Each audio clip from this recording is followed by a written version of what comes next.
દ્વારકાધીશ જય દ્વારકાધીશ। કયું ગામ ભગવાન? જામનગર। જામનગર। તમારું આખું નામ જણાવો। પ્રમોદભાઈ કાંતિલાલ પરમાર। હવે પ્રમોદભાઈ, તમે અમૃત પુષ્પ કોના માટે લઈ ગયા હતા? મારા કાકા માટે। તમારા કાકાને તકલીફ શું હતી ને શું બીમારી માટે લઈ ગયા હતા? પેરેલિસ થઈ ગયું છે। પેરેલિસિસ કેટલા વર્ષ જૂનો હતો? 4 મહિના થયા। હવે એની પરિસ્થિતિ શું થઈ હતી પેરેલિસિસ આવવાને કારણે? સાવ બેઠાઈ ન થઈ શકતા, એટલે પથારીમાં જતા 100% પથારીમાં। સંપૂર્ણ પથારી વચ્ચે સંપૂર્ણ પથારી। ત્યાર પછી આપણે એમને અમૃત પુષ્પની કેટલી બોટલનો પ્રયોગ કર્યો? એક બોટલનો પ્રયોગ કર્યા પછી શું શું ફેરફાર દેખાય છે?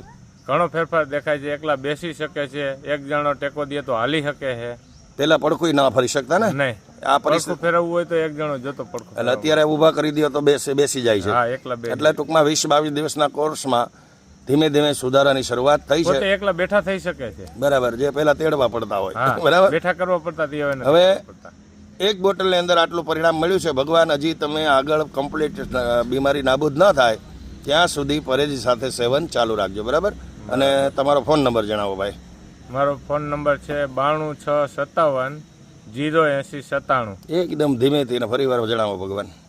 92657 08097। હવે આવી તકલીફવાળા કોઈ લોકો તમારી આગળ અમૃત પુષ્પ વિશેની માહિતી માગે તો પ્રેમથી અને જે કાંઈ સાચી માહિતી હોય જણાવજો।